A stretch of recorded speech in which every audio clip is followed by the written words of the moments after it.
MS Project est un logiciel, un élément super important à savoir, vu que je pense que déjà vous l'avez compris. Il ne va pas réfléchir à votre place, il ne va pas analyser votre projet à votre place. C'est un logiciel qui reçoit uniquement les données que vous allez lui fournir, et c'est un logiciel qui va tout simplement respecter les actions que vous allez lui demander de faire, tout en saisissant des activités, tout en créant une logique d'exécution de ces activités et tout en affectant également des ressources à chacune de vos activités. Donc il va de soi qu'avant d'utiliser le logiciel MS Project, que des analyses préliminaires doivent être menées afin de savoir quel est le titre ou le nom que nous allons donner à notre projet, quels sont les objectifs qu'on se fixe dans le cadre de la réalisation de ce projet.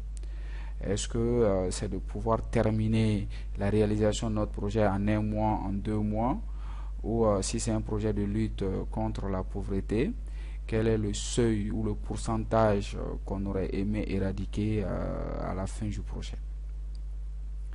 Donc au cours de l'analyse, d'autres éléments sont importants, tels que le calendrier de la session et l'échéance, c'est-à-dire les périodes pendant lesquelles le projet, les activités du projet vont s'exécuter. Est-ce que les activités vont s'exécuter pendant les heures normales de travail, exemple de 8h à midi avec une pause de 14h à 17h ou de 14h à 18h, selon les différents calendriers de travail. L'analyse aussi doit nous permettre de dégager une liste d'activités, une liste de tâches, d'accord, une liste de tâches, d'activités, de phases qui composerait un peu notre projet. Cette partie elle est extrêmement importante parce que vu que ce sont les phases et ces tâches que nous allons saisir dans le logiciel MS Project, donc sans ces éléments là on ne pourrait pas planifier le projet avec le logiciel MS Project.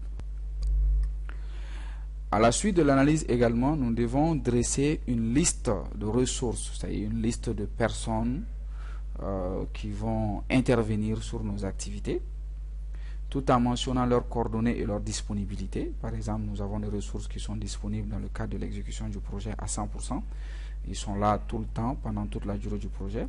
Et dans le cadre de l'exécution d'un projet également, nous pouvons faire recours à des consultants qui seront là pour une période bien déterminée ou qui travailleront de façon un peu 2 ou 3 heures par jour selon le calendrier du projet.